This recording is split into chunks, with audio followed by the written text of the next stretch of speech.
Hi, everybody. Welcome to Ask Us Anything About LinkedIn. This is our favorite format. I can't stop repeating that because it's really something we look forward to happening every first Friday of the month. This is our November edition, and luckily we have a special guest, Nikola Yanev, with us. My name is Dilyana Deneva. Together with me are also Alex and Daria. Looking forward to that conversation. Please don't be shy. Ask your questions in the comments under this live, and hopefully you'll leave this live with a lot of new information that will be useful to you for your LinkedIn presence. Alex. Hey everyone. Hi Nick. Thanks for joining us today. And it might sound like a cliche, but I'm really looking forward to this exact conversation. Um, we were together last night at the venture capital event in Sofia. And despite all of the advice that I've heard from you, I didn't talk to a single VC there. So we're starting with mistakes and a few myths probably about what um, startups, founders, and investors hopefully should do on LinkedIn. So first of all, welcome. You're one of the persons in the Balkan startup venture capital ecosystem with the best presence on LinkedIn, and not only, of course. So you were the right person when we decided that, okay, maybe it's time to speak about LinkedIn for startups. So here we are. Welcome once again. Alex, Dilyana, Daria, thank you for having me. Thank you for the invitation. I think it's going to be a very nice discussion. So let's see what comes out of it. Yeah, let's start with the question, and probably the first that everyone is thinking about is how important is a founder's LinkedIn presence when it comes to attracting investors' attention and probably when it comes to building in public. Mm-hmm. That's a very good question. And I will rephrase it just a little bit. You said, how important is the founder's LinkedIn presence? I'm going to say, how important is the founder's LinkedIn profile to start off with? Because the founder's LinkedIn profile is very, very important when it comes to talking to investors and actually fundraising and even building a company. Because many times, and here's the reason, many times whenever you start speaking with an investor and you get on their radar for the first time, the first thing that they will do is vet you through your LinkedIn profile. So they're going to go there if you send an email to them or someone introduced you via email or you met on an event like yesterday's event.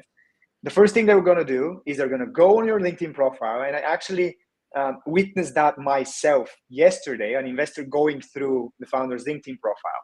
And they're going to check, what are you currently doing? If you're talking about your company, is it listed on LinkedIn? Are you full-time on that? Are there other experiences that you have which are relevant to your current company?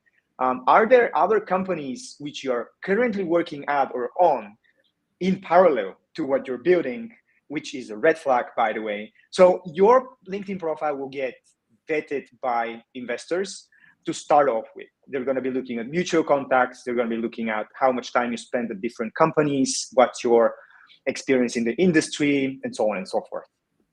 And my favorite angle here is there a right time to start building your presence on LinkedIn when you're a founder? Uh, and is it ever too late to do that? It's, I think, never too late. Every day is a good day to start with your LinkedIn presence and with being active and actively creating on LinkedIn. I think there are the two types of founders generally. The ones that treat LinkedIn as just a connection platform where you have your profile and you're not that active on the platform. You're not actively creating or pushing content to your audience. And there are the other ones which treat it more as a lead generation channel plus their profile, and they are actively posting content, they're actively reaching out to VCs, and they rely on LinkedIn a lot. So I would say the best time to begin your activity on LinkedIn is today, of course. The second best is before you actually need it. So before you need the LinkedIn profile for outreach to investors, to outreach to customers, etc. And throughout the years, you've worked with many startup founders. We're still on this stage. We'll go to VCs later on, but what are the key mistakes they usually make on LinkedIn, and how does it hurt their credibility with investors and with customers? Of course, we're speaking about investors, but customers are also on LinkedIn for many founders. Yeah, a few aspects come to mind, but they are different ones. I'm going to start with the mistakes that founders do on their profiles. So the first and foremost thing, which is a big mistake, is that founders are not listing their current companies on their LinkedIn profiles. Or to put it very short, their LinkedIn profile is not up to date. Their LinkedIn cover is not reflecting the company they're currently building. The experience they've listed does not include the company they're currently building, which is a red flag, because the most important thing that investors look for whenever they start talking to a team is that their entire focus, work focus, is absolutely on the company they're currently building. So first and foremost, make sure that your LinkedIn profile reflects your current focus on the company that you're talking about with investors and with customers. That's very basic, and it's the first thing. And I think when it comes to content creation,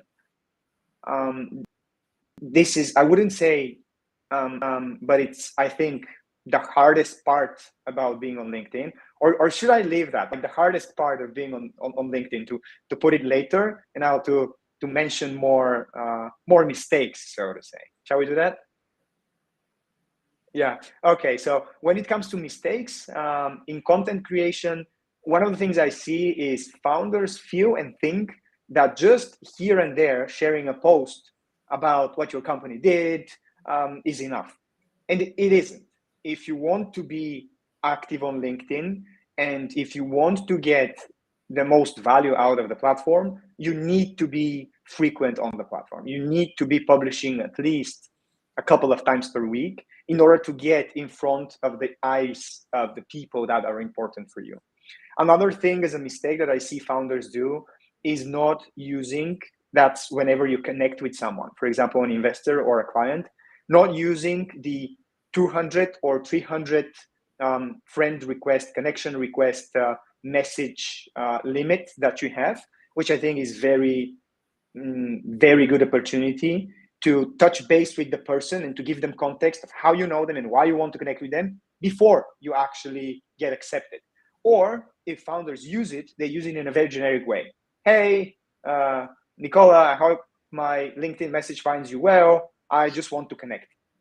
Give a little bit more context there. Why are you connecting with that person? Why do you want them in your network? How did you find them? Give some context. Yeah, unfortunately, if you allow me to add something, those additional messages that people used to be able to send together with their invitation requests are currently available only to premium subscribers. So the thing that founders can do now is, okay, they will send the connection request, but right after it's been accepted, that's the right time to send the first message. Of course, in the same way, just to present yourself, to not to sell. Yeah, right. Not to sell, Yeah, I just mean, to just try start to set making up the the connection. context. Yeah, set up the context and connection and warmth and personalization to start off with. You're selling later. That's for another day, so to say. Yeah, it sounds easy when you say it. It usually sounds hard when I say it during lectures and trainings, but um, can you share, in order to make it sound easier, can you share examples where LinkedIn actually helped a founder raise capital or make an investor a key connection that later helped them fundraise? Let me think about it. I think every single fundraise that happens out there and that founders see coming as public, LinkedIn played a role in that. Because I'm sure, and I did that back when I was part of a VC fund, when I was an investor, every single investor checks the LinkedIn profile of the founder. And if something does not checks out at the end, this is a red flag. Another example that I can give you is currently there is a founder that I'm working with, and he will be fundraising. He's currently fundraising, and he will be heading to San Francisco and Florida at the end of the month. He will be spending there 2 to 3 weeks. And LinkedIn, along with email, is one of the channels where he's very proactively reaching out to investors and trying to connect with them. And what we did before he started this active campaign of reach out, of course, he has the premium profile, so he can send the personalized messages with the request. But what we did is first, we went through the profile, we cleaned up the profile, we put the entire focus on the company that he's currently fundraising for. So it gets into the eyes of the investors first thing first. And now we already see investors which are responding to his friend's request. He has meetings booked for San Francisco at the end of the month. And all of these meetings and all of these communication touch points were being done just through LinkedIn. Like in some of these investors and the communication with them, email is still not in the picture, just the LinkedIn back and forth messages that they're having. So here's just one example of founders that's currently doing that thing. So yeah. Let's imagine that I'm a founder and I have a scheduled meeting with an investor in a week. What should I be doing on LinkedIn? In a week? Yeah. Okay, so we have 7 days, which is like 21 working days. Yeah. If if it's in 7 days and if the investor already knows that you're having a meeting, the first thing that you should be doing on LinkedIn is send them a friend request. That's pretty obvious. The moment they accept your friend request, that's my take.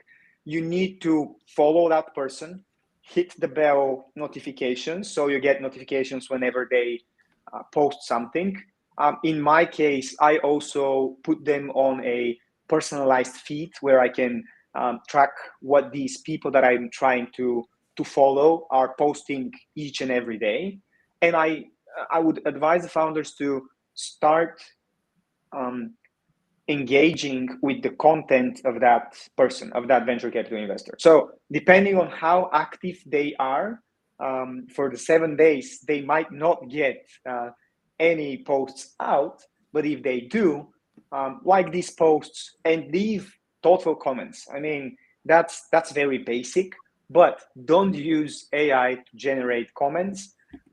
Try to add value with your comments. And imagine that LinkedIn will be yet another platform, yet another channel through which the investor will learn about you, know about you, and try to better get to know you, along with the email that you've sent, along with, for example, their Twitter/X following, etc. So befriend the investor, start engaging with their posts. If they have no new posts, try to see what are the previous posts that they had, like them, comment on them. I mean, if they've been kind of recent, if they've been in the past 1 year, think about it. But engage, because whenever you do something on their posts, they will receive a notification and it will be yet another place where they see your face, name, and a place where they engage with you. Okay, can we go through a couple of examples of great founders' presence on LinkedIn? Yeah, let's do that. Okay. Who do we have first? Yeah, it's my favorite. These are the VCs actually. Uh, all right. Yeah. Sorry, wrong tab shared. Uh, Once again, the VCs. Great. So here we have Gabriel. Yes, Yeah. Gabriel is a very good example of a founder who's currently active. So first, all of his profile information is focused on what they're currently building. It's the uh, cover, it's the experience they have. And what is special about the way he does currently his LinkedIn content is that he's sharing a lot of the learnings that he has from building a company. So day by day, he's sharing about what happened in their fundraising journey, what happened in their sales strategies, what's happening with their team. Like he is an example of founder who's sharing day by day learnings of what has been working and what has not been working for them, as you see here, go to market thing. So sharing learnings all across anything that's happening in the company, really. And I see a lot of founders engaging below because they actually resonate with the pains and the struggles that he shares about what they're going through. So this is why this works in this way of doing it. Another good thing that he's doing is that he's posting quite frequently, by the way, a couple of Yeah, times a week. daily. This means more eyeballs that he gets before. So great, great. Uh, who should be next? Maybe Nick. Yes, let's see, Nick. So Nick is a founder that got backed by Y Combinator. So what is he doing here? Again, his entire profile screams Rally. Rally is their company. He has it on the cover. He has it everywhere. What he does really well, which is a bit different than Gabriel, is that Nick is sharing more about the journey of building the company, not that much the learnings, right? He's sharing photos with new customers where he went and he onboarded them. He's sharing some of the results that their customers are receiving. Whereas on the other side, Gabriel is talking more about the learnings of building a company and the different specifics there, go to market, marketing, sales. So what we see here with Nick is a bit more personalized approach. You see him on most of the photos, for example. You see faces, you see humans. Whereas Gabriel, he's using a lot of carousels. He's dumping a lot of knowledge in his posts. Where Nick is just sharing a day in the life of how does it look like and what does it mean to be building a company in Western Europe. I switched back to Gabriel's profile because he's acting like he's a LinkedIn influencer, meaning a perfect profile, a well-selected content for his featured section, which is usually underestimated. So he's building credibility here. This means social value, social trust. And it's probably one of the main things that investors are looking for uh, when they go to through a founder's proposal, right?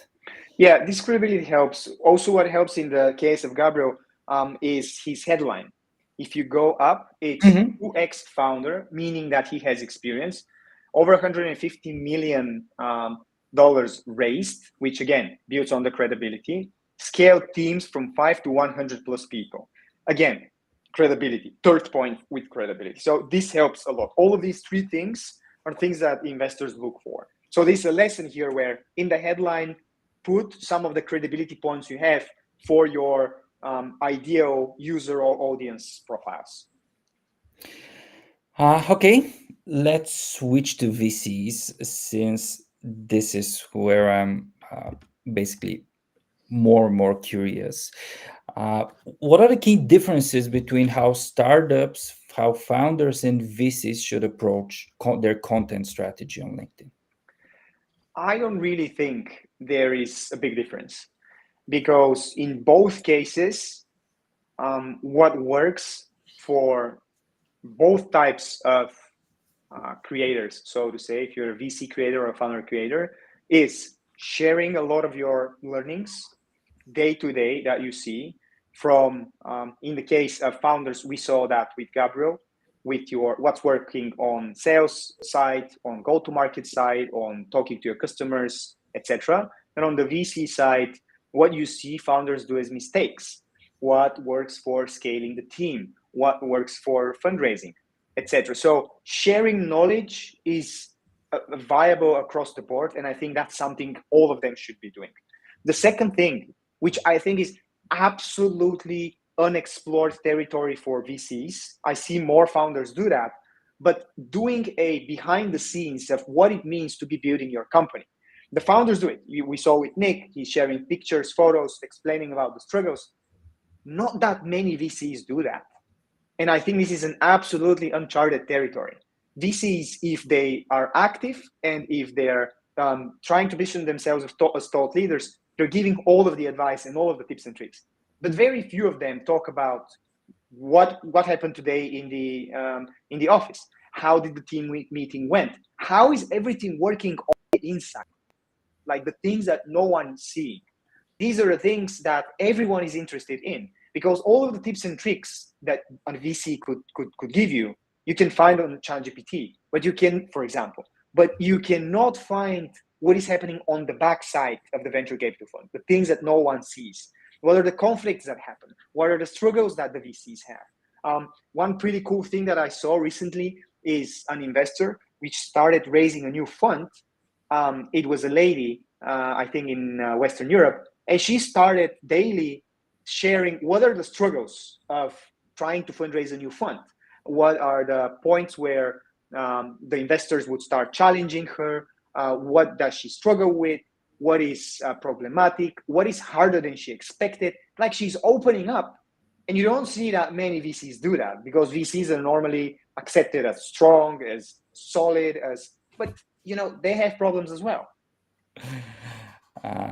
This is one of Didi's favorite topics about vulnerability on LinkedIn.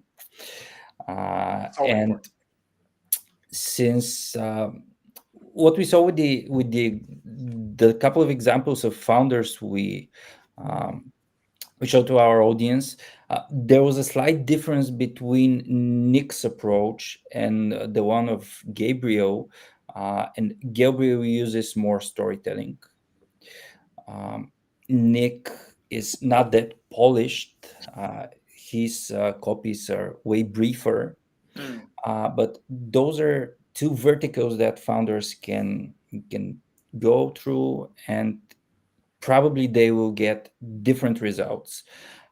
But we as people are different, which means that founders are, of course, different. Can we say there are, well, not stellar, but pretty good examples of VCs who are active on LinkedIn and they're doing it the right way? And by the right way, I mean not only being perfect on LinkedIn with their presence, but bringing the founders closer to them. Totally. Yeah. There are three examples. We can go through them very quickly so we can cover all of them, because they do things well in a different way, I would say. Let's start with Nico Rosberg. Let's start with Nico. Okay, he's a prime example. And it's a high level guy. But yeah, Nico, I mean, most of you know Nico. Nico is an ex-Formula One champion. But his current biggest focus is investing through his venture capital fund, which is called Rosberg Ventures, I think. Mm-hmm. This is a prime example of a person, again, who is putting himself, his face on focus in his posts. His posts are very polished, yet very personalized. I think he has a team that is helping him to produce these posts, but they're pretty good. He's sharing some of the backstories, some of what's happening in the kitchen of his day-to-day thing, day-to-day work, day-to-day life. and this is nice. Like founders resonate with that. I mean, here he starts his post with, I travel a lot, and this photo is of him in a train, right? I mean, you normally would think of this guy only flying private jets, etc. Private jet. Yeah, and now he's getting to empathetic level together with the founder. So he's sharing pretty cool things in his posts, and I think he's a prime example of how to do thought leadership in a polished way. And the update that we're seeing currently is probably one of the best possible examples of behind the scene. You should be able to explain your investment thesis. So this is probably one of the most important things that founders who are about to apply and try to meet his representatives, the Rothberg Ventures. So what are those guys investing in, right? And then be able to prepare even better for those types of meetings. Exactly. I'm trying to find I think it's this one about focus, which is the F1 world champion speaking. And the three things he's focused on and how he manages to go to his daily routine. So next one. And here he's sharing also things beyond work. I mean, he's sharing things from his personal life, tips and tricks there, which resonates again with founders a lot.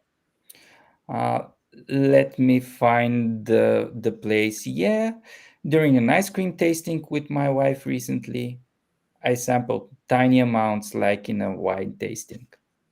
And it's a storytelling approach. And it was a couple of weeks ago, I guess. Yeah, I saw this one in my feed, and I always remember this one.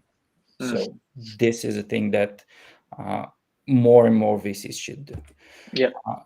Switching to Jens Lapinski. Jens. So what is special about Jens is that he only does video.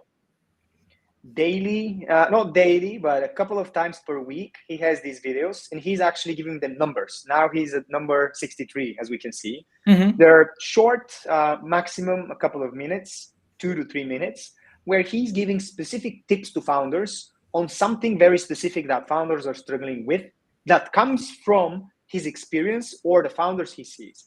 He always starts the same way. He's waving like a little wave, and he says, "Hey, Jens here." And this is what he's becoming not famous but recognized for. It's a human person, someone speaking to you, and it's different because most of the times investors are hidden behind the brands of the VC funds or behind their posts with polished and good visuals, which are not with their faces. And here he's opening up and being vulnerable, opening himself, talking to the founder. That's what I love here. And since it's the series are called Angel Invest Coaching, which basically means that he's running a free accelerator program. Can like to say, with these videos, he's for free giving tips and tricks. And Angel Invest is the name of his VC fund, so as well positioning his VC fund in a very smart way. Let's finish with the person Chris, we started with. A very prime and cool example again.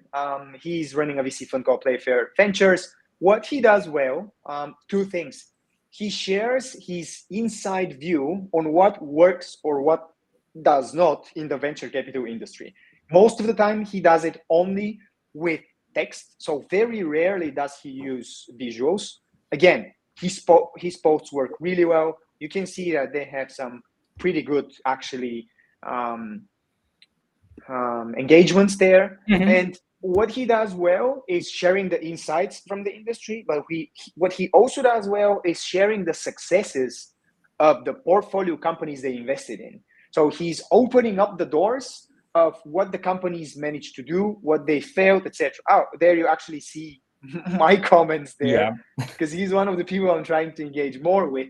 And this is one of the posts that actually went crazy as well. So he's and just for some context, I've been following Chris since a couple of days ago when your comment appeared on my LinkedIn feed.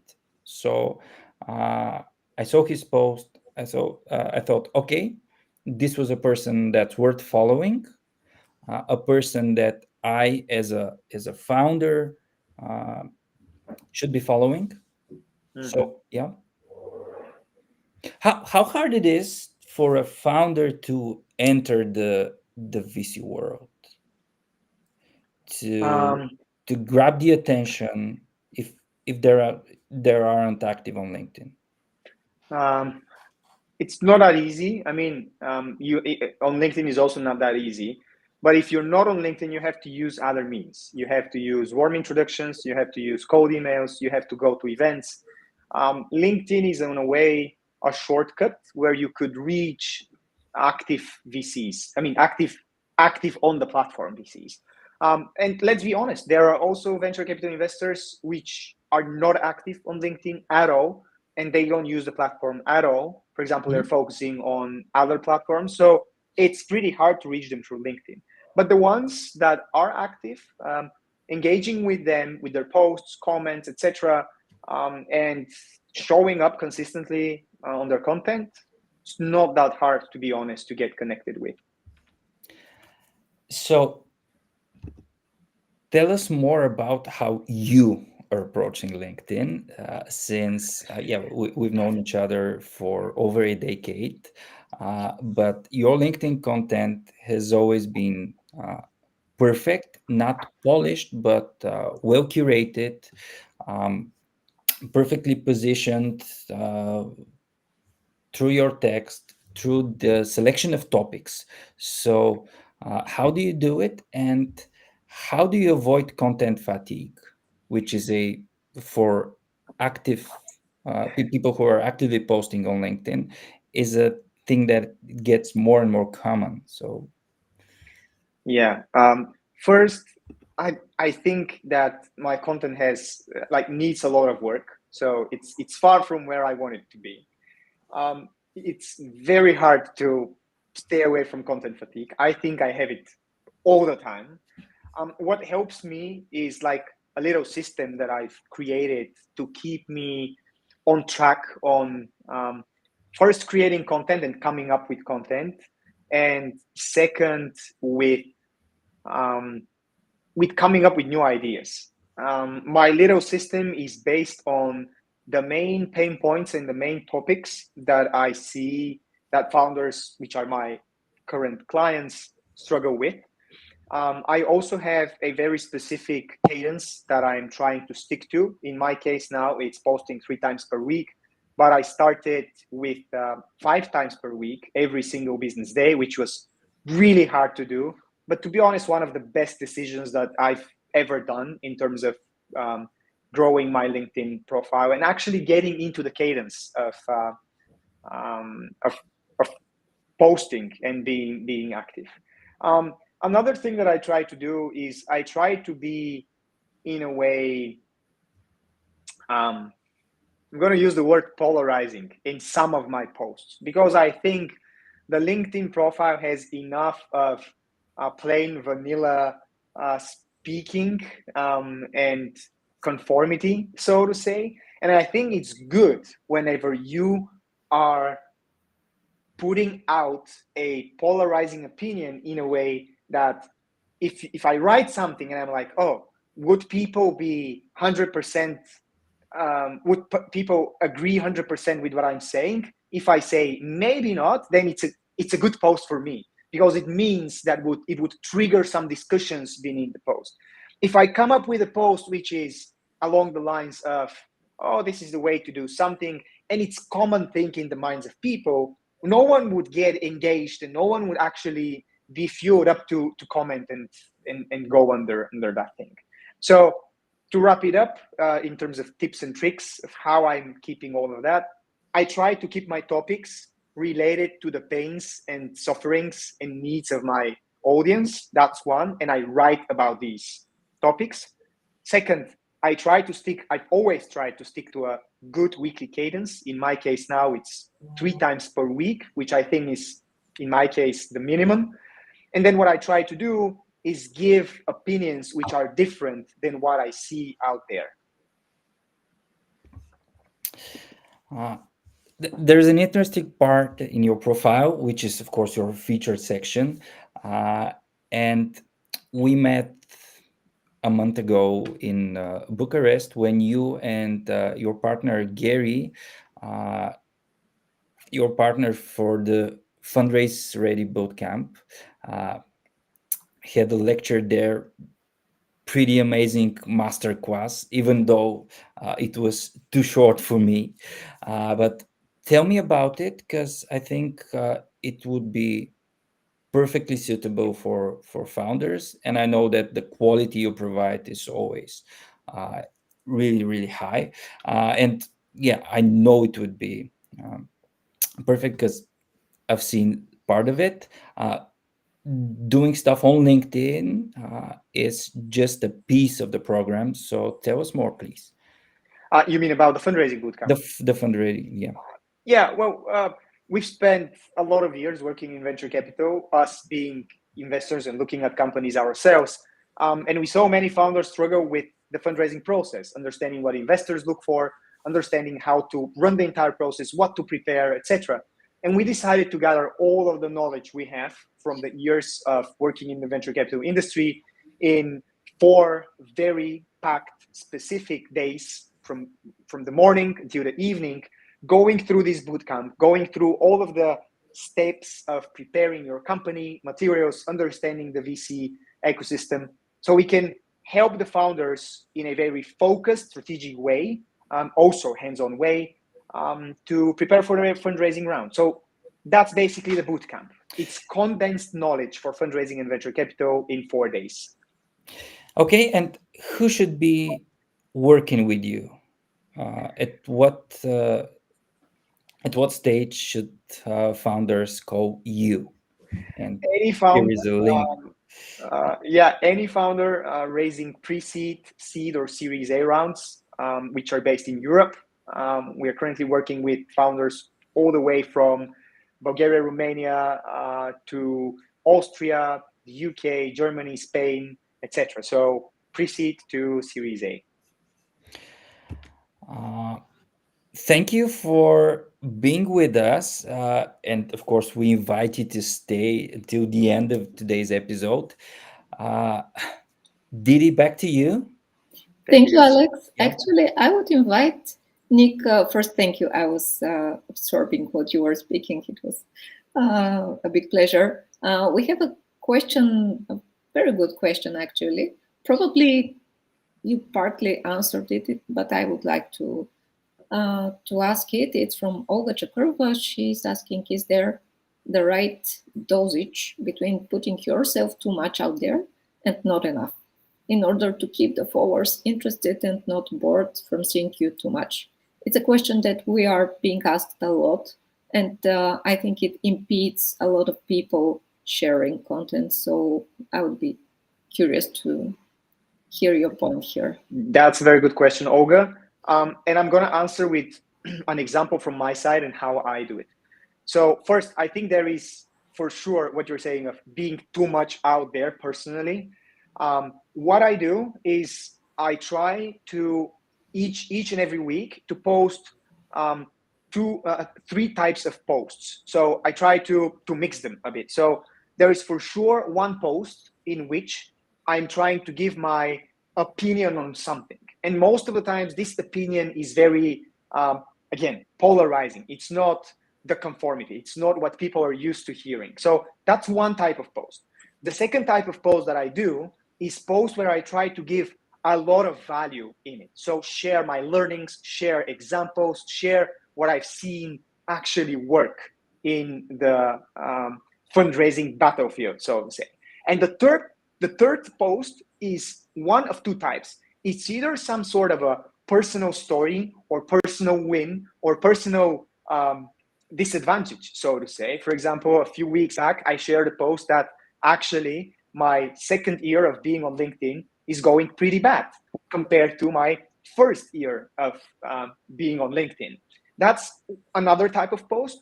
Or a second type of post could be behind the scenes of how things are happening in your industry. For example, what are you doing with one of your clients? Opening up, showing the step-by-step process of running with a client. So these are 4 examples of types of posts, which if you try to give day after day, not all at once, and not focus on just one type of post, should bring this very nice type of, how to put it, colorfulness in your content. It's not just gonna be you and your face only, but it's gonna be your clients, your learnings, your problems. You know, it's gonna be an array of you and of your work. I'm not sure if I managed to answer, but that's what I got. I loved it.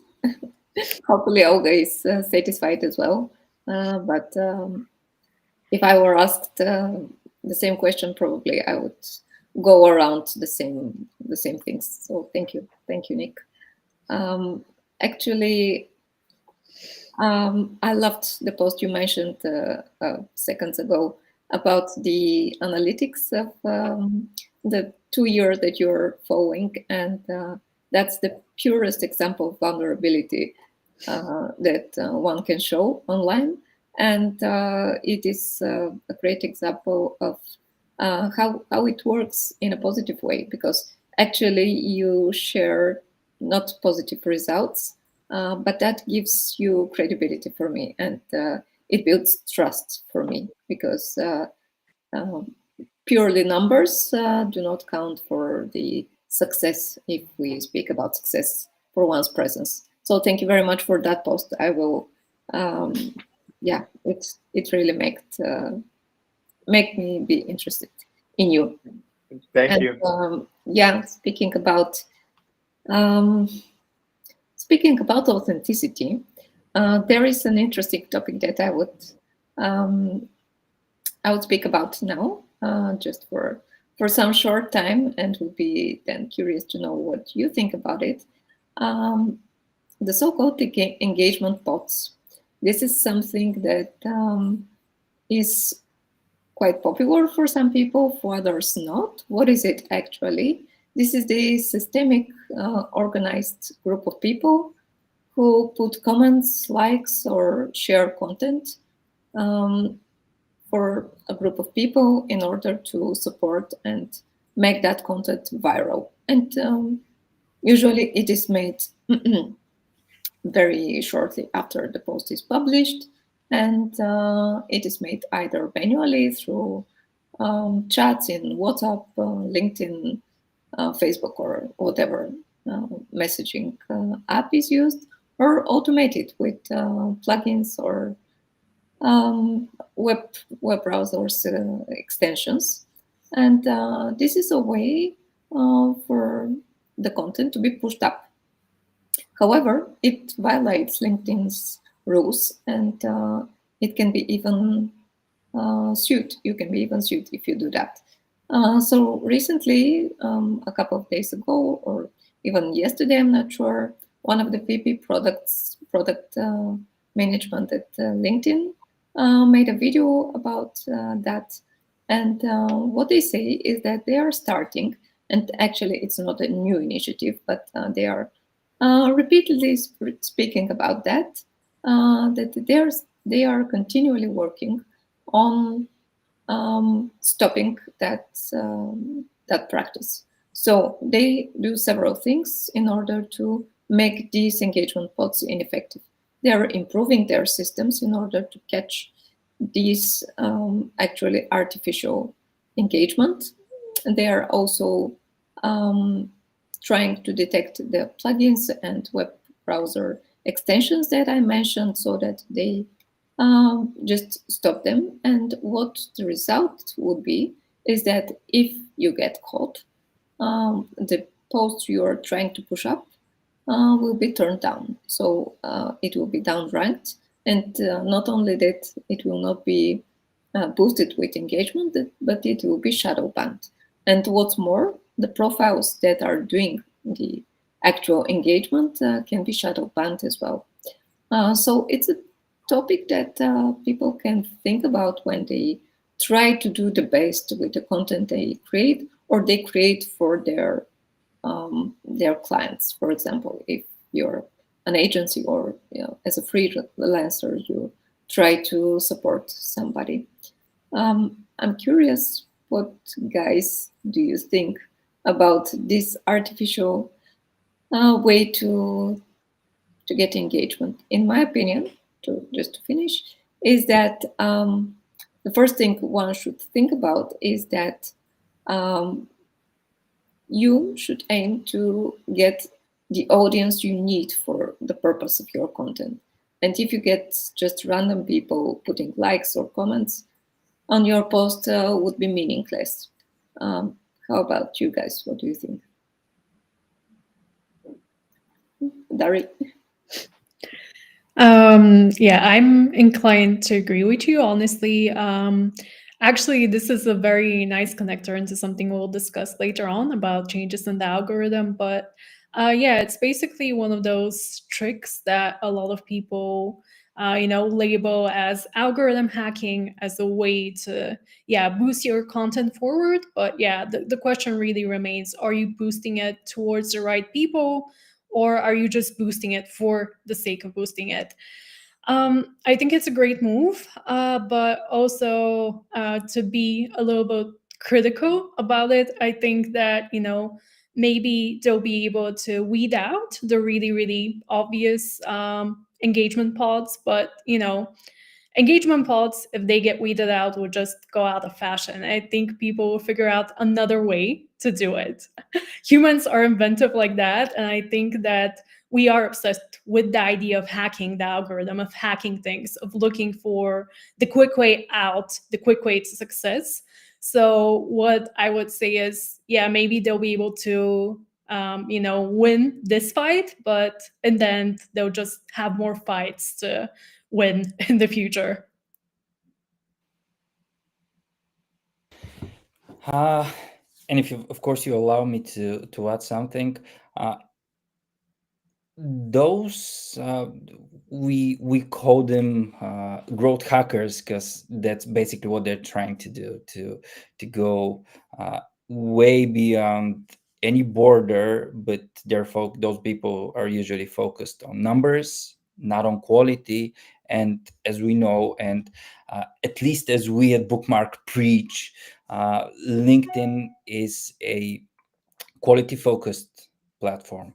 And of course, it's changing. There are over 1.3 billion people currently on LinkedIn. At least 300 million users are entering the platform each week. So it's changing. The behavior is changing. Expectations are changing. Some of the uh, let's call them past super users are leaving LinkedIn now because of the AI generated content, the growth hacking tactics. So if LinkedIn want those people to come back, they should finish the fight. Of course, the growth hackers will find different ways. Yeah, totally agree with this. Um, but and I think it's a battle that we should all fight. And it's up to us, not just us as LinkedIn marketers and trainers, but if you want to have a stable and quality environment, uh, I keep looking at LinkedIn and treating it like, yeah, I even call it my kitchen, since I like to cook here. I publish almost daily. So I'm really, really careful what I put in my posts. Like, I'm careful about what I put in my kids' dishes daily. So it's a thing that we're responsible of. And there is a switch. Uh, there is a huge change that many people were talking about recently. Some of the LinkedIn experts and almost all of the LinkedIn gurus are speaking about the so-called 360 brew, which is not yet official, let's face it, but it's a publicly developed new foundational model, foundational language model of LinkedIn. So it was created by LinkedIn's Foundation AI Technologies, and their researchers published a paper called 360 Brew, a decoder only foundational model for personalized ranking and recommendation. So it's already published. It was published at the beginning of 2025. Some people were claiming that it's been currently implemented into LinkedIn's algorithm, and that it will work in a different way now, and it will replace the many algorithms that LinkedIn used to have. And it's basically still a theory. We don't have any official confirmation that this is happening, and yet there is some um, let's say growing interest, and we see it at least, but which is usually a clear signal. But the raising numbers of visits of the article we have on the LinkedIn on the link block, which is dedicated to 360 Brew. So what we're expecting, if this comes a reality, is LinkedIn to get back to its roots, meaning quality content, domain expertise of the publishing people, meaning if you're an expert in, let's say, the VC world, it should be on your profile, it should be on your past updates, it should be on your comments. And this is a core topic, and in order to get to more people, to get to more eyeballs, you need to stay focused on your deep knowledge, on your expertise. And for people who are using AI to build credibility, this would get harder and harder.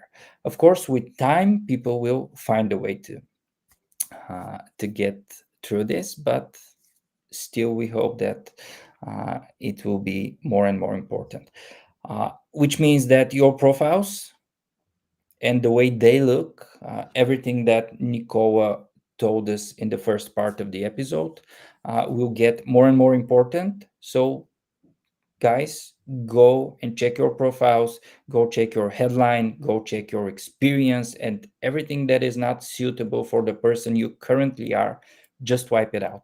You don't need it anymore, and basically you didn't need it before. When a person visits your profile, they need to see who you are currently as a professional. And what else? We're expecting this one to become the reason that all the automation and all the engagement bots would disappear. And we're basically hoping this. Not sure whether this will happen, but LinkedIn are doubling down on their effort to make LinkedIn the safe and the trustworthy place that it used to be 5 years ago, when LinkedIn was called 3 years in a row the most trustworthy social media in the world.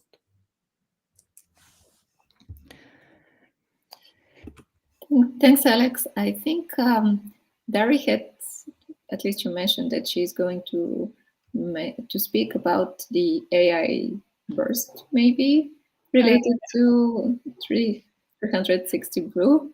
Can you go through that shortly, Dari? Yeah, of course. Basically, with this sort of timing, I'm just gonna leave you guys with some food for thought. But you saw how I sort of came in last time, saying like, "Oh, people will try to grow hack again. They'll overcome, even if they fight with the engagement pods is one. There'll be another fight waiting." To keep it skeptical, to keep the discussion going for 360 brew, what I want to say is yes, it will be fighting, maybe AI content, AI generated slop, as it's been known more and more recently. But it's also, once again, an AI powered algorithm. And yeah, Alex, are you raising your hand or should I keep going? Okay. Yeah. What I want to say is to come in with the skepticism again. Recently, we have been seeing very conflicting titles on AI. And one of the most, I feel like, newsworthy ones, one of the ones that's really popping off everywhere, an MIT research that basically says that the AI hype might be, not over, but it might be on its way out. Basically, according to them, 95% of companies that in the past 2 years have invested heavily in AI are not seeing a return on investment.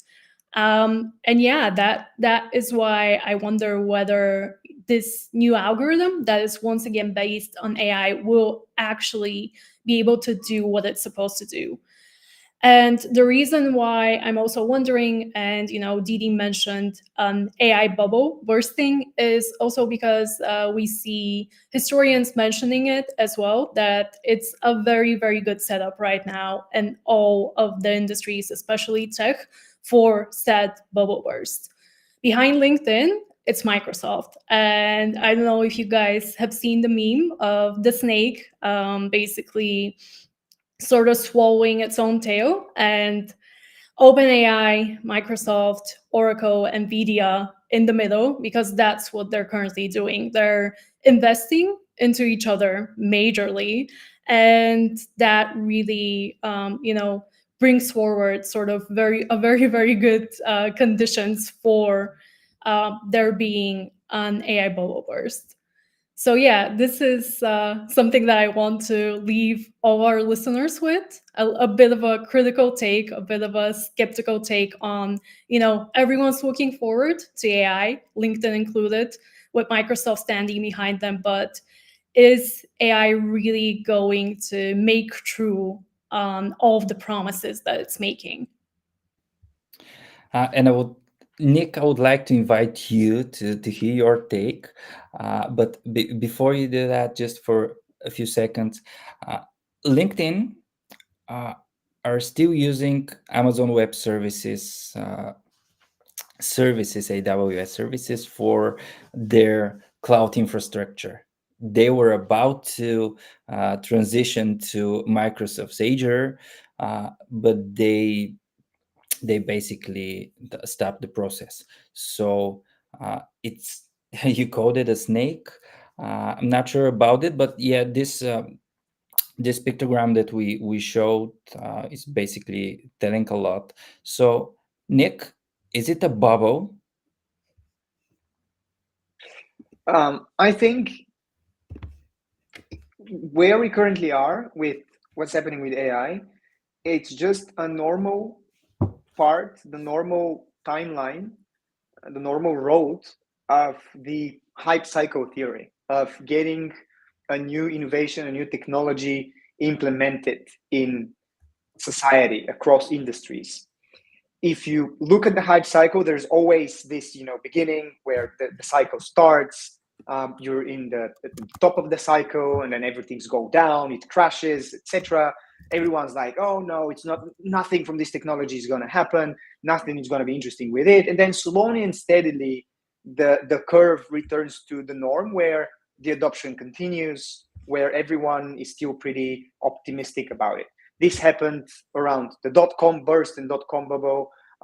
This happened with blockchain. This has been happening time and time again with fintech companies, although not exactly the same as the hype cycle curve. But I think that's just a normal part of how technologies get implemented in society and in the industry. To be honest, there will for sure at some point be some kind of a burst, I guess. For sure, a lot of money will be lost from investors investing in AI. But hey, a similar thing happened during the dot-com era and the dot-com burst of the bubble. But we got some of the biggest nowadays biggest companies out of this dot-com bubble. If you want, I mean, we even got the idea of the browser out of this bubble. So today we are able to be using the internet through a browser because of that bubble. That's one side of it. The other side of it, AI and LinkedIn. I think AI is, on one side, one of the worst things that happened to content creation, on my view. And then on the other side, one of the best things that happened to content creation, on the other view. The worst side is that people are constantly trying to use AI to just straight up generate posts and push them forward, which I think does not work that well, because you can see more and more that it's been an AI generated post. On the other side, why it has been good, because AI would help you, if utilized correctly, to plan and to prepare your content without writing it. But the planning and scheduling part of it could be useful for that. Thanks a lot, Nick.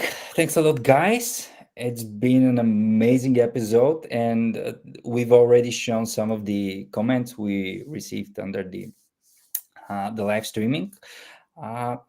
Didi, maybe it's time to wrap it up, because usually what you do. Thank you, Alex. It's a pleasure to have the last word always. Thank you very much, Nick and Dari, Alex. Guys, thanks for watching. As Alex showed on the screen, if you have an idea for our next guest, please don't be shy and share it with us. Send us an email at create@bookmark.bg, or just leave a comment under this LinkedIn Live. Have a nice Friday and a weekend ahead, and see you in December. Bye-bye.